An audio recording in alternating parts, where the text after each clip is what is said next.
Hey there, bestie. I'm Lori Me, your What to Read Next podcast host. Join me as we dive into exciting new reads that'll have you reaching for your TBR pile in no time. From group mysteries to spicy romances, we'll explore it all and help you find your next favorite book. So grab a cup of tea, cozy it up, and let's discover some amazing reads together.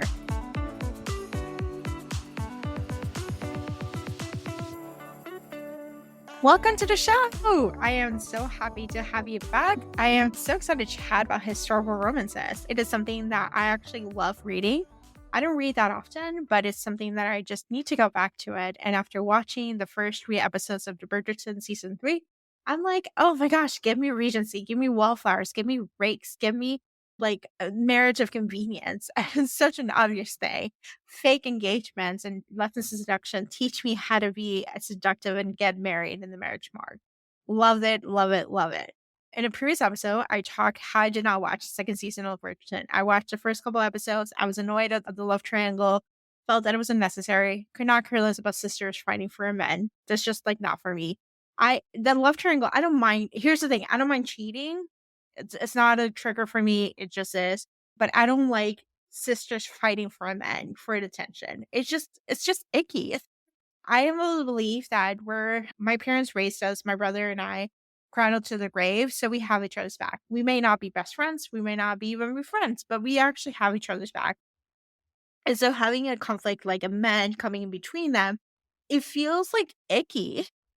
Like, why are you fighting? Like, you should not fighting for a man. Like, a man is not the end of the world. So that's my issue. Did not like it. Could not care less. But I did. There was a couple of reels to explain to you what you missed if you skipped season 2, like myself. So just in case, one thing you should know is that Penelope's lady was now, which we knew that from season 1, but Eloise now knows the secret. So Eloise is no longer friends with Penelope, and Penelope is by herself. Her 2 sisters are married. Lord Featherton has left because he was found to embezzling money, but it was actually the mother who was doing the little money laundering thing in the side. And so the sisters, or Penelope, will have to like sire a son. So he will be the one who inherits the title. More to reveal. I watched the first 3 episodes. So basically, Colin is back from traveling the world or traveling Europe, as anyone does. So he's back and he's been sending letters to Penelope, and she's not listening to them because Penelope overheard him telling his friends that he would never marry Letty. So yeah, he needs to grovel.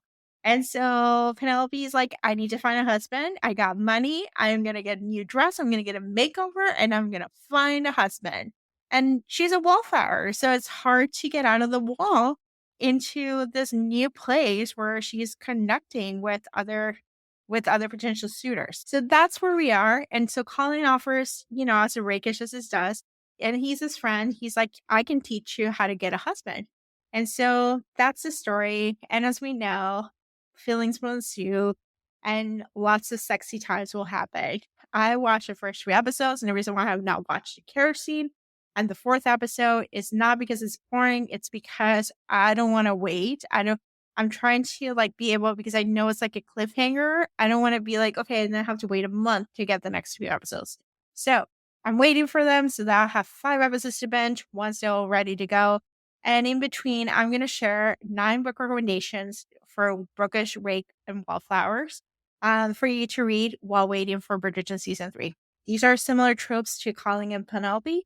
So Colin is a Rake and Penelope is a Wallflower.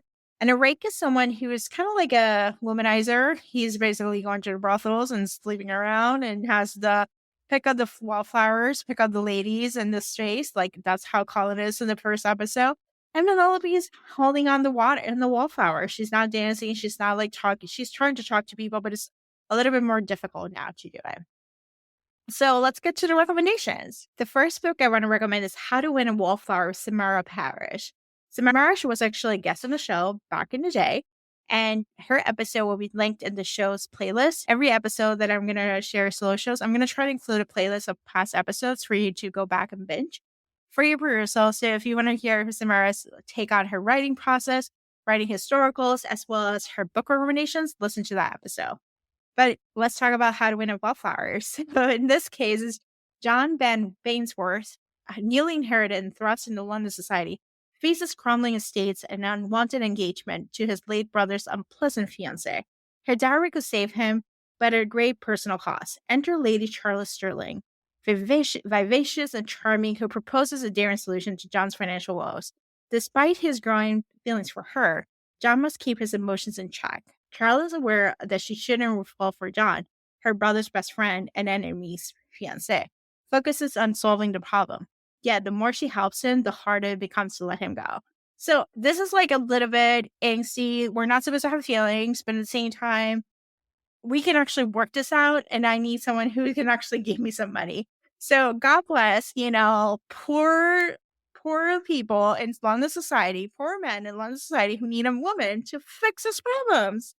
But I assume this is gonna be spicy and it's gonna be great. And I have not read it, but I'm gonna read this. I'm gonna pump that in. So the next one is actually a book that's been on my TBR for a long time, but it's been crowdsourced as one of those must read, and it's According to Wine. And this book is The Duchess War. This book is Miss Minerva Lane prefers to remain quiet, unnoticed Wallflower to avoid repeating the past scandal that forced her to change her name. Okay, so she changed her name. So she actually had a scandal, which is actually more intriguing for the process. However, her plans have disrupted when Robert Blaisdell, the Duke of Claremont, arrives to town and takes interest in her. Despite her attempt to stay hidden, Robert sees through her facade, and meaning uncovers the intentions. Robert becomes determined to expose her secrets before she can reveal his own. But this time, the reserved and clever Minnie might just outmatch and determine the Duke. So this is a battle of the will. So she doesn't want to be seen, and yet he's like, "I want you. I have something to talk about. I need you." And this is going to be a push pull. So if you're looking for a push pull relationship, a little bit enemies, a little lovers, I think this book might be for you. The next book is The Many Sins of Lord Cameron by Jennifer Ashley. This is part of the Mackenzie series, which is so good. If you have not read the Mackenzie series, what are you waiting for? War in Mackenzie is like so swoony and just like, oh, so good. That book is just so good. It needs to be reread. But I am curious to hear about Lord Cameron, who is one of Lord Ian Mackenzie's brothers. So, in this case, is Cameron Mackenzie, known for his love for horses and women, finds Ashley Douglas sneaking around his bedchamber again, 6 years after their first encounter. Back then, she claimed she saw a liaison, but couldn't follow through because of her husband. Oh, now she's a widow. Ainsley is on a mission to retrieve letters that could embarrass the queen. Cam, uninterested in the subterfuge, decides to seduce her one kiss at a time. What begins as a playful diversion may break Cam's rules and heal his troubled past. Okay, so Ainsley Douglas, I think I call her Ashley, but it's Ainsley Douglas. I am here for it. I love the fact that she has some letters that can embarrass the queen. Yes, girl, just do it. And the fact that she actually got it on, she did cheat, and it's like, okay. Again, I don't have triggers for cheating. It's not the end of the world. It's just is. And she had an encounter with Cameron, his bedchamber, and then came back. I have to say, if I was living in Regency time or in Victoria time, I want to be a widow, because widows had they had the money, they had the freedom to do things on chaperone. Like they were just like whatever, they can take lovers. I would rather be a widow. I would not be a married like an 18-year-old, married 18, dead husband, move on, be a widow, and have the time of real life. So that's just my take on of how I want to live in Regency. But if you know. All right. So the next one is Sapphic, actually, Regency. I think it's a Sapphic historical romance. And it's The Perks of Being a Wallflower by Erica Ridley. Erica was also on the show. So I'm gonna link her interview into the show notes on the show playlist for you to listen to. All right, so Tommy Winchester, a master of disguise, can be anyone needed to solve her family's cases. But when her latest client, Miss Philippa York, a highborn lady Tommy secretly adores, things get complicated. Philippa, a book-stalking uninterested in love, focuses on decoding the old century's manuscript to thwart modern-day villain. She's thrilled to find that her charming Baron helper is actually a woman, and as her mission progresses and danger looms, Tommy and Philippa find their growing closeness, putting more than just their hearts at risk. So this looks good. This is a little bit of like a romantic suspense. I think this whole series has a lot of like heist and people like trying to solve problems and trying to solve things. So they have like it has a B plot. And I think this is much more engaging if you're looking for something more plot driven, thus in character focused. This series for you. There's about 4 books in the series. I think this is a great place just to get started. All right, so now we got London's Perfect Scoundrel by Susan Enoch. Evelyn Riddick is determined to teach Marquis of St. Alban, known as Saint, for his scandalous ways, a lesson in compassion. She needs his help for the Head Hope Orphanage, where she heads the board of trustees. Despite his reputation, Eva's resolve weakens as his touch ignites her desires. Intent on seducing her, the Marquis finds himself captivated by Eva's tender heart and fiery spirits. As passion grows, he begins to wonder if his notorious Rake can be reformed by love. So we got Ivy, who actually heads the orphanage, which is one of those like places that women actually head over when they were in this time period. So she have the man who is the head of the board trustee, and she needs him to actually do this work. And she's like, but he's a rake. And he's like, no, I want you. He wants her. And she's like, no, I want you to do the work. So it's a rake reformed by love. We really gotta love that trope. All right. And then the next one is And Then He Kissed Her by Laura Lee Gorky. Laura Lee actually was another guest in the show. We have plenty of authors in the show. We have like a backlist of 500 author interviews. So you're likely to see an author interview. But if you wanted to listen to her interview, it will be in the show playlist, along with she recommended us to read, as well as her writing process, because Laura has been writing for some time. All right. So And Then He Kissed Her by Laura Lee Gerke. Let's talk about the synopsis. Emma, an expert in etiquette, takes her reputation seriously and dreams of sharing her knowledge and London's readers. Working as a secretary for the Viscount Vorleau, a notorious rake and publisher, she believes that he's her best chance to get published. However, she discovers he's been rejecting her manuscripts without reading them. Furious, she resigns, causing chaos in his business. Determined to prove that her wrong, Harry, the Viscount, tries to teach her a lesson, but ends up discovering her unexpected passion. A single kiss reveals chemistry that neither of them anticipated. Okay, so this one is a similar match to Lady Whistledown. Penelope writes her column, so she gets published. It's the same idea, like women want to get published, and obviously, like at that point, it was really difficult for women to get published. So they might have to look at, and personate to a pseudonym as a man. And so it's interesting that obviously you need a woman to run your business, and obviously it's chaos ensues. And Harry's like, well, I'm going to teach you a lesson. But he realizes that actually he likes her more than he needs her more than she needs him. So God bless Emma. The next one is Love and Other Scandals by Carolyn Linden. In this one, John Bennett has on the verge of becoming a spinster after 4 unsuccessful seasons. Inspired by a provocative 50 Ways to Sin, she decides to embrace her wild side while she's still young. She sets her sight for Viscount Burke, her brother's best friend, for a bit of mischief. Though Burke is worried to get involved with his friend's sister, the idea of scandalous affair for Joan becomes increasingly tempting. Okay, so this one is a little bit more interesting. So Joan is about to be a Spencer, and she had 4 unsuccessful seasons. She could not get a man, and she's like, you know what? I'm just not going to wait around for you to find me a man. I'm not going to wait. I want to have fun. And so she read this book, 50 Ways to Sin, and she's like, girl, I'm going to find myself a man. So she goes to her brother's best friend, and she's like, he's a Viscount, but he's a rake, and he might as well teach her the lessons, which is like similar to what Penelope Collins season looks like. So Burke is like worried about getting involved with his friend's sister, but you know what? This is gonna like be fun. This could be like a fun thing. So he's gonna go for the temptation and he's gonna do it. And so obviously feelings will ensue. The Wrong Marquis by Vivian Loray. In this one, Elodie Parrish has always believed that she will marry Marquis next door. But with Spencerhood approaching, she's losing hope. Determined to give him one last chance, her plans are complicated by the persistent arrogant Lord Holsworth. Brandon Marquis of Holsworth, tired of being pursued by debutantes, has no interest in marriage until he meets Ellie. She's different, and despite her feelings for another Marquis, he can't help but be drawn to her.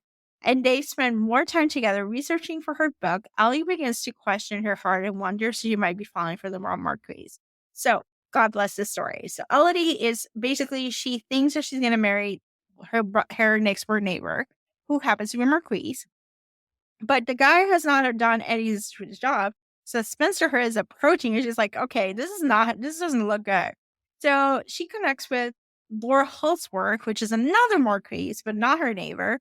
And he's just tired of all debutantes, all the mothers trying to get him to date her and get married. And he has no interest in marriage. But then he meets Ellie and he's like, I'm attracted to Ellie. I have feelings for her. Maybe this could work. And she's like, maybe I'm falling for the wrong Marquise. I love this. I love the fact is like the idea of like having someone in mind and then realizing like your truth is not true and there's someone better for you and someone's a better match for you. Love this. Love this for Ellie. All right. The final book is Perfect Rake by Anne Gracie. Prudence Merridew is determined to escape an abusive grandfather and secure freedom for herself and four sisters. Despite being considered the plainest of the sisters, she devises a plan to fake an engagement. When she mistakenly claims to be engaged to the Duke, it's his cousin Gideon, Lord Cardiff, who takes interest. Gideon, known for his charms, eagerly joins Prudence's ruse, hoping to win her over. And their deception unfolds, unexpected passion and romancing knife between them. So I love this trope where the lady is like, wants to get freedom. I read it multiple times, and maybe I'll do an episode for this trope where girl pretends that she has a fake engagement with some Duke. Duke doesn't know that she's engaged, and she actually works it out in a way to society that gets her, like, gets money, gets prestige, and all those different things, and helps her sisters be in a better position for the marriage mark. And then most of the time, the Duke falls in love with her, but in this case, it's not the Duke, it's some other Duke. It's his cousin who's like, yeah, I'm going to like fall in love with this. So yeah, this is good. So these books, I want to present them a little bit different. I went to different places and I tried to figure out which ones recommended for the best books for Rakes and Wallflowers as someone who's like looking for new recommendations. And so I try to look for authors that I'm not normally known for. And so these are actually recommended books for people who have read them and said, these are the best books for Wallflower and Rakes. And I have to tell you, these recommendations are actually interesting. They're actually books that I would love to pick up. And so maybe in a future episode, when I tell my current reads, I'll tell you what I thought about these books. But so far, I have read 5 out of 10 of all of them. I'm pretty much sure that if I have the time, I'll read them all. So I hope you like this format of an episode. It's a little bit different, but I figure, we're waiting for a couple weeks for these episodes to come out. So we might as well start binging some new books and hopefully discover some new authors to you and to try out some historical romance. So I hope you enjoyed this episode and happy reading. Bye. Thanks for joining me on this episode of the What to Read Next podcast. If you enjoy our bookish conversations and want more recommendations, don't forget to subscribe so you never miss an episode. Also, head on over to the What to Read Next blog for a list of books mentioned in today's show. Happy reading!